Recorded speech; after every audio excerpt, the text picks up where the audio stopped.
जिस दिन से मैंने आप सभी के लिए पॉलिटिकल साइंस रोड मैप वाली वीडियो डाली है, उस दिन से आप सभी बहुत ज़्यादा रिक्वेस्ट कर रहे हैं कि भैया प्लीज़ सेम ऐसी ही वीडियो ज्योग्राफी के लिए भी लेकर आइए, क्योंकि हमें ज्योग्राफी डिफ़िकल्ट लगता है। तो अगर आपको ज्योग्राफी के चैप्टर्स करने में टाइम लगता है, रिवीजन करते नहीं बनता है, या फिर आपको डेटा याद नहीं होता है, या कोई भी ऐसी दिक्कत आती है जिसके कारण आप ज्योग्राफी में अच्छे मार्क्स स्कोर नहीं कर पाते हैं, तो आज की ये वीडियो आपके लिए है। वीडियो को एंड तक देखिएगा, सारी प्रॉब्लम्स आपकी सॉल्व हो जाएंगी। चलिए इस वीडियो को सीधा चालू करते हैं।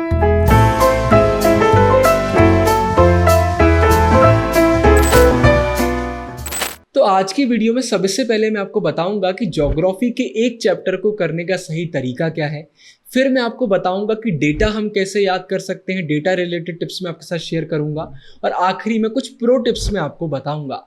तो देखिए, सबसे पहले अगर हम चैप्टर की बात करते हैं तो ज्योग्राफी में एक चैप्टर को सही से करना बहुत ज़रूरी है, क्योंकि हमारे पास इतना टाइम ही नहीं है कि हम बार बार एक चैप्टर कर पाएँ। तो चैप्टर को सही से करने के लिए पहला स्टेप निकल कर आता है कि आपको एनसीईआरटी बहुत अच्छे से करना है। अब एनसीईआरटी को आप 3 तरीकों से कर सकते हैं। सबसे पहले आप हमारी लाइव क्लासेस से कर सकते हैं, उससे बेटर एक्सप्लेनेशन आपको कहीं देखने को मिल ही नहीं सकता। दूसरे नंबर पर आप YouTube वीडियो से कर सकते हैं, हमारे चैनल पर पूरी वीडियोस आपको मिल जाएंगी जिसमें पूरी एनसीईआरटी हमने कराई हुई है। और तीसरे नंबर पर आप खुद एनसीईआरटी पढ़ सकते हैं। इन तीनों तरीकों में आपने एक चीज नोटिस करी होगी, बार बार मैं बोल रहा हूं कि आपको एनसीईआरटी करना है।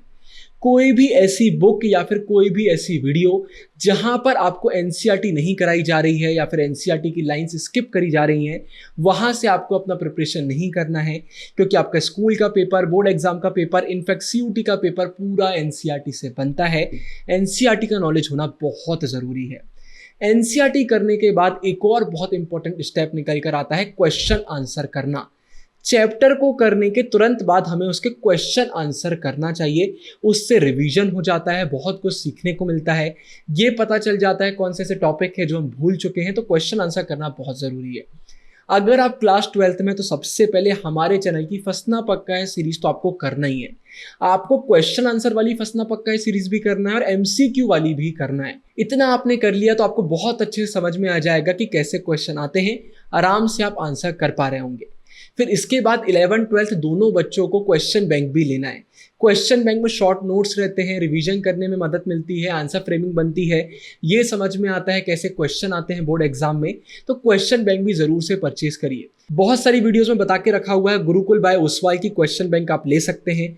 डिस्क्रिप्शन में आपके लिए लिंक डाल दूंगा, आप मार्केट से ले सकते हैं। क्वेश्चन बैंक ले लीजिए, उससे हमें बहुत सारी हेल्प मिलती है। सबसे इंपॉर्टेंट आंसर फ्रेमिंग, और ये आइडिया लगता है कि एग्जाम में क्वेश्चन आखिर पूछे कैसे जाते हैं। तो एनसीईआरटी करने के बाद क्वेश्चन आंसर करना बहुत ज़रूरी है। और इसके बाद फिर आखिरी स्टेप निकल कर आता है रिवीजन करना। लेकिन रिवीजन में बहुत सारे बच्चे एक बहुत बड़ी गलती करते हैं, वो जितना टाइम पढ़ने में लगाते हैं उतना ही टाइम वो रिवीजन करने में लगा देते हैं, और ये सरासर गलत है। रिवीजन करते समय हमें स्मार्ट वर्क करना चाहिए। रिवीजन करने के लिए अगर आपने लाइव क्लासेस में एनरोल करा हुआ है तो हमारे प्रीमियम नोट्स से आप रिवीजन करेंगे। अगर नहीं करा हुआ है तो हम आपको फ्री नोट्स भी प्रोवाइड करते हैं। वो थोड़े से बड़े रहते हैं लेकिन वो भी पूरे एनसीईआरटी बेस्ड रहते हैं। आपने अगर खुद के नोट्स बनाए आप उससे भी रिवीजन कर सकते हैं। एनसीईआरटी को अगर आपने हाईलाइट करा हुआ है आप उससे रिवीजन कर सकते हैं। इन शॉर्ट, रिवीजन करते समय आपको सिर्फ ये देखना है कि कौन से टॉपिक्स ऐसे हैं जो बन रहे हैं, कौन से ऐसे हैं जो नहीं बन रहे हैं। जो बन रहे हैं उन्हें बार बार करने की ज़रूरत नहीं है, जो नहीं बन रहे हैं उन्हें एक बार फिर से करने की ज़रूरत है। इनफैक्ट जब आप क्वेश्चन आंसर कर रहे होंगे क्वेश्चन बैंक से, फंसना पक्का है सीरीज से, उस समय भी अगर कोई क्वेश्चन का आंसर आपसे नहीं बनता है तो वो क्वेश्चन जिस भी टॉपिक से आया है एक बार उस टॉपिक का रिवीजन कर लेना चाहिए। तो रिवीजन हमें जल्दी करना चाहिए, उतना ही टाइम नहीं देना चाहिए जितना हमने चैप्टर करते समय दिया था। तो रिवीजन जल्दी जल्दी करिए, टॉपिक पढ़िए, मन में आंसर सोचिए, बन रहा है तो आगे बढ़िए, नहीं बन रहा है तो देख लीजिए, और अच्छी रिसोर्सेस यूज करिए। तो सबसे पहले एनसीईआरटी, इंपॉर्टेंट क्वेश्चन आंसर, और आखिरी में रिवीजन करना जरूरी है। इतना आपने कर लिया मतलब एक चैप्टर आपका बहुत बहुत अच्छे से हो गया। अब आपको और कुछ भी करने की जरूरत नहीं है। फिर इसके बाद अब हम डेटा की बात कर लेते हैं। तो डेटा में ना भाई 3 चीजें निकल कर आती हैं, जिसे मैं बोलता हूं RTR मेथड।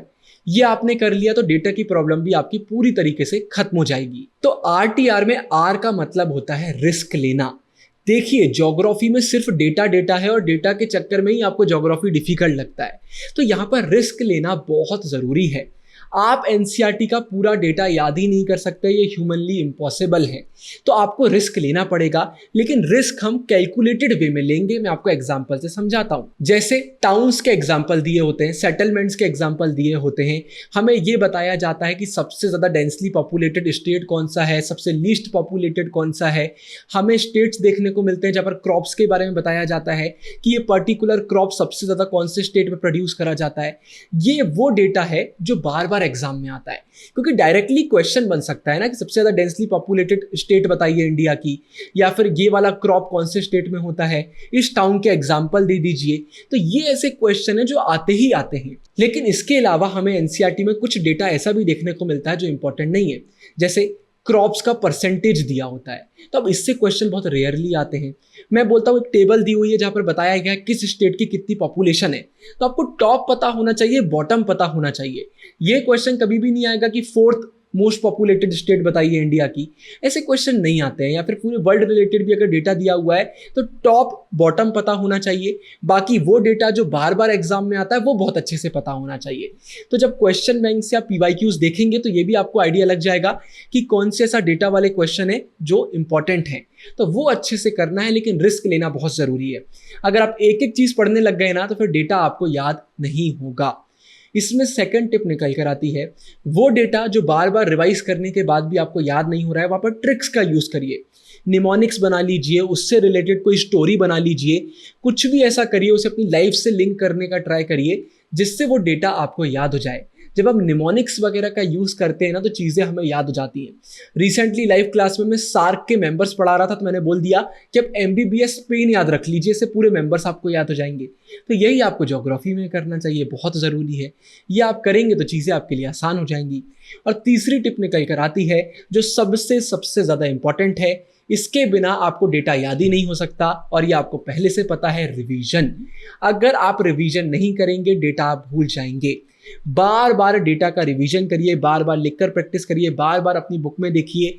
डेटा को जितनी बार आप देखेंगे, फैक्ट्स रिलेटेड क्वेश्चंस को जितनी बार आप देखेंगे, उतनी जल्दी वो आपको याद होने लगेंगे। अगर आप सोच रहे हैं कि एक बार आपने वीडियो देख ली, एक बार लाइव क्लास अटेंड कर ली, पूरा डेटा आपको याद हो गया, पॉसिबल ही नहीं है। बार बार करना बहुत जरूरी है। तो रिस्क लीजिए, वो डेटा जो इंपॉर्टेंट नहीं है उसमें टाइम वेस्ट मत करिए, उस पर ज्यादा टाइम दीजिए जो इंपॉर्टेंट है। निमोनिक्स ट्रिक्स का यूज करिए और बार बार रिवीजन करिए। अब मैं शेयर करने वाला हूं आपके साथ बहुत शानदार प्रो टिप्स। डिस्क्रिप्शन में मैं आपके लिए ज्योग्राफी के सिलेबस का पीडीएफ डाल रहा हूं। उसे आप अगर अच्छे से चेक करेंगे ना तो आप नोटिस करेंगे कि हर एक चैप्टर के बाद सीबीएसई ने यह भी दिया हुआ है कि बच्चे को इस चैप्टर से क्या बनना चाहिए चैप्टर को कंप्लीट करने के बाद। और वही क्वेश्चन हमें बोर्ड एग्जाम में देखने को मिलते हैं, वही क्वेश्चन हमें स्कूल के एग्जाम में देखने को मिलते हैं। तो एक चैप्टर करने से पहले वो बॉक्स को बहुत अच्छे से देख लीजिए कि इस चैप्टर के बाद मुझसे क्या क्या बनना चाहिए। तो जब आप चैप्टर करेंगे ना तो आपको पता रहेगा कौन सा टॉपिक कितना इंपॉर्टेंट है, उससे आप उसी वे में करेंगे जिस वे में एग्जाम में क्वेश्चन पूछे जाते हैं। तो ये ट्रिक बहुत कम बच्चों को पता होती है, इसलिए मैंने आपको बता दिया। तो इसे भी फॉलो करिए। फिर इसके बाद आप सभी के लिए गिफ्ट, हमारी एप्लीकेशन इसी समय डाउनलोड करिए या फिर हमारी वेबसाइट पर जाइए। वहां पर आपको ह्यूमैनिटीज रिसोर्सेज का एक एकदम फ्री कोर्स देखने को मिल जाएगा। तो बिना 1 रुपए खर्च करे उसमें एनरोल करिए। उसमें सारे इंपॉर्टेंट पीडीएफ्स आपको देखने को मिल जाएंगे और टाइम टू टाइम मैं इस कोर्स को अपडेट भी करते रहता हूं। तो ज्योग्राफी के नोट्स, आपको मैप वाली वीडियो और इंपॉर्टेंट रिसोर्सेस वाले पीडीएफ्स देखने को मिल जाएंगे। तो डिस्क्रिप्शन में लिंक डाल रहा हूं, जरूर से एनरोल कर लीजिए, एकदम फ्री है। फिर इसके बाद जो अगली प्रो टिप मैं आपके साथ शेयर कर रहा हूं, ये आपको पहले से पता है लेकिन आप लोग मानते नहीं हैं, और वो ये है कि ज्योग्राफी में रिवीजन से ज्यादा इंपॉर्टेंट और कुछ भी नहीं है। रिवीजन बार बार करिए। डेटा फैक्ट बहुत ज्यादा देखने को मिलता है, छोटे छोटे बहुत सारे टॉपिक्स देखने को मिल जाते हैं। एग्जाम में अगर हम रिवीजन करे बिना जाते हैं ना तो कंफ्यूजन होने लग जाता है। तो रिवीजन करना बहुत जरूरी है, बार बार रिवीजन करिए। और आखिरी टिप इसी से रिलेटेड है, ये कोई प्रमोशन नहीं है लेकिन मैं आपको बता देता हूं, हमारी लाइव क्लासेस चल रही हैं, एनरोल कर लीजिए अगर आपका ज्योग्राफी का सिलेबस अभी तक नहीं हुआ है। टॉप क्लास एक्सप्लेनेशन आपको देखने को मिलेगा, प्रीमियम नोट्स आपको देखने को मिलेंगे, सारे इंपॉर्टेंट क्वेश्चन आंसर हम प्रोवाइड कर रहे हैं, असाइनमेंट आपको दे रहे हैं, प्रीमियम टेलीग्राम का ग्रुप आपको देखने को मिल जाएगा जहाँ पर सारी इंपॉर्टेंट रिसोर्सेस हम शेयर करते रहते हैं। अभी तक जितने भी बच्चों ने एनरोल करा है वो सिर्फ और सिर्फ तारीफ कर रहे हैं, बहुत अच्छे से हम आपका सिलेबस करा रहे हैं। तो डेमो वीडियो का लिंक आपको डिस्क्रिप्शन में मिल जाएगा, पहले डेमो वीडियो देखिए और उसके बाद जरूर से एनरोल करिए। मैं आपसे मिलता हूं आने वाली लाइव क्लासेस में और चैनल की बहुत सारी वीडियोस में। इस वीडियो के लिए इतना ही, एंड स्क्रीन में डाल रहा हूं पॉलिटिकल साइंस की रोड मैप वीडियो, उसको भी देख लीजिएगा। बाकी डिस्क्रिप्शन में आपको सारे इंपॉर्टेंट लिंक्स मिल जाएंगे, लाइव क्लासेस के, गुरुकुल बाय ओसवाई के, सारे इंपॉर्टेंट रिसोर्सेज के, तो डिस्क्रिप्शन जरूर से चेक करिएगा। साइनिंग ऑफ, गुरु टेहंगुरिया।